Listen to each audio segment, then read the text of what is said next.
Everyone with the inverses, this is number 15. Here's my original function. My vertex is 2, 3, so I go ahead and graph it. 2, 3, my slope is 1, so here is that function.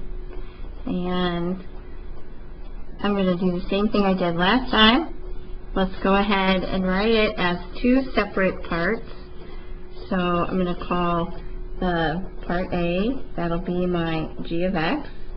And the slope of that is 1. The y-intercept is 1. So g of x is equal to x plus 1. And part B, my h of x, is got a slope of negative 1, and its y-intercept is 5. So it's negative x plus 5.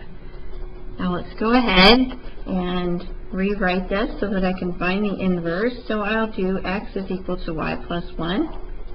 Or y is equal to x minus 1. So my g inverse of x is equal to x minus 1.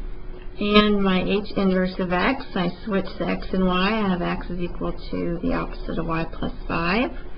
Or y is equal to negative x plus 5. So my h inverse of x is equal to negative x plus 5. Let's go back and talk about our domain for each of these. G of x is equal to x plus 1. Well, that happens in this part of my domain here when x is greater than or equal to 2. In my domain, y is greater than or equal to 3. And over here, h of x, that piece of my graph, or that ray, is when x is less than or equal to 2. And the range for that is y is greater than or equal to 3 as well.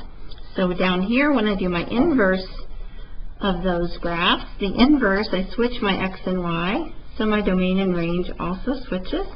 I now have a domain that is x is greater than or equal to 3, and a range y is greater than or equal to 2. And I could, of course, write that in proper notation, but we're just really talking about it.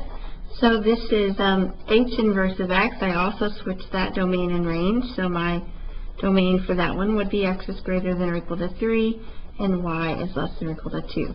This pair of functions right here is what we're looking for, just to make sure we understand that we can take an original absolute value function, and by restricting the domain, we could make half of this, the inverse, have it be a function. So this side from x is greater than or equal to 2, if this were a function, its inverse would also be a function.